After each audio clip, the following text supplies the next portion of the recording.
Power cut ഇല്ലാത്ത 10 വർഷങ്ങൾ ഒന്നായി തുടരാം നവകേരളത്തിലേക്ക്.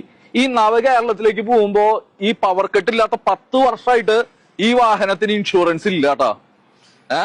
അതേപോലെ അഡ്വർടൈസ്മെന്റ് ഒക്കെയാണ് ഒട്ടിച്ചു വെച്ചിട്ടുള്ളത് കേട്ടാ. കേരള നമ്മളുടെ ഇപ്പത്തെ ഭരിക്കുന്ന KSRTC ഡിപ്പാർട്ട്മെന്റ് ഒക്കെ കൈകാര്യം ചെയ്യുന്നത് ഗണേഷ് കുമാറാണ്.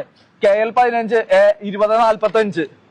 ഈ വാഹനത്തിന് നോക്കുകയാണെങ്കിൽ അന്തർദേശീയ അംഗീകാരങ്ങൾ നേടിയ ആരോഗ്യ മേഖല.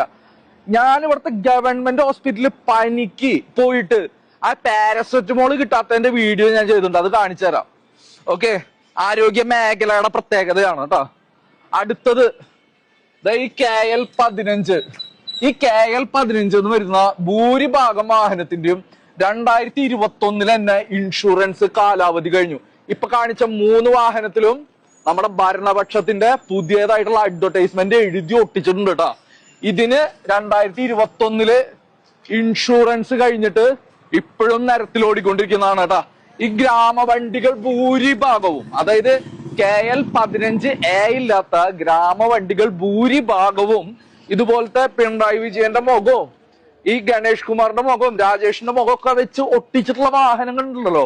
ഇതൊന്നും ഇൻഷുറൻസ് ഇല്ലാതെ ജനങ്ങളുടെ ജീവന് ഭീഷണിയായിട്ട് ആരോഗ്യ മേഖലയുടെ വലിയ സംഭവങ്ങളൊക്കെ പറഞ്ഞിട്ട് നിരത്തിലോടുമ്പോ ജനങ്ങളുടെ ജീവന് ഭീഷണിയാണ്. കാരണം എന്ന് പറഞ്ഞിട്ടുണ്ടെങ്കിൽ നഷ്ടം ജനങ്ങൾക്കാണ്. ഈ വാഹനമൊക്കെ ആക്സിഡന്റ് ആയി കഴിഞ്ഞാൽ നഷ്ടം ഈ KSRTCയുടെ ലാഭത്തിൽ നിന്നാണ് പോകുന്നത്. ഗണേഷ് കുമാറിന് നഷ്ടങ്ങളൊന്നുമില്ല, പിണറായി വിജയന് നഷ്ടങ്ങളൊന്നുമില്ല. കാരണം വോട്ട് ചെയ്ത് വിജയിപ്പിച്ച് ഇതുപോലത്തെ കാര്യങ്ങളൊക്കെ ഡെവലപ്പ് ചെയ്താലാണ് ജനങ്ങൾക്ക് എന്തെങ്കിലും ഗുണമുള്ളൂ.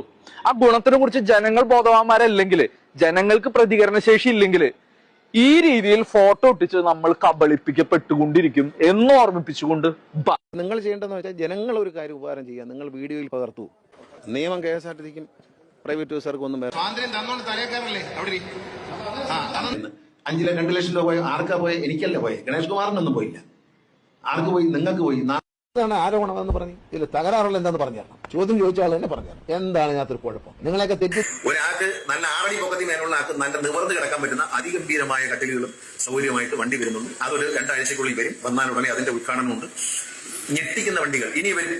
ഇനി പ്രീമിയം സൂപ്പർ ഫാസ്റ്റ് ബസ് വരുന്നുണ്ട്. അതിനെ ഷോർട്ട് ഡിസ്റ്റൻസ് ആക്കിക്കൊണ്ട് എറണാകുളം തിരുവനന്തപുരം അങ്ങനെ ആക്കിക്കൊണ്ട് വണ്ടി വരും. ഇനി വരാൻ പോകുന്ന ഒരു വണ്ടി, എന്റെ സ്വപ്നത്തിലുള്ള വണ്ടി, അത് ഞാൻ അന്വേഷിച്ചുകൊണ്ടിരിക്കുകയാണ്.